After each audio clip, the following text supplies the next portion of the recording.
আসসালামু আলাইকুম, শুভ সকাল। আশা করি ভালো আছেন। দুনিয়ার সব কিছুতেই বৈষম্য, সব জায়গায়। আল্লাহ তাআলা চাইলেই কিন্তু পারতো আমাদেরকে মানে সমন্বয় করতে। যেমন এমন মানুষ আছে যার ধন দৌলত অর্থ সম্পদের অভাব নেই, কিন্তু খাওয়ার মতো মানুষ নেই।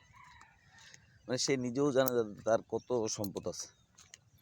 আবার এরকম মানুষ আছে যার মানুষের অভাব নেই, কিন্তু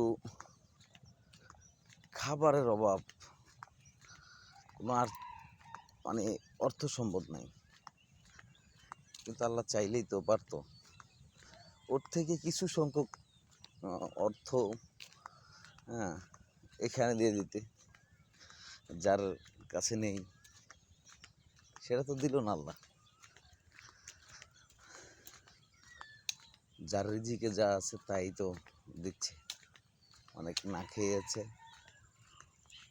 আবার অনেকে খেতে পারছে না,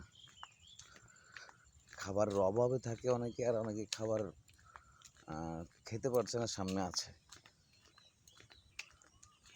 আল্লাহ ভালো জানে কেন হয়েছে।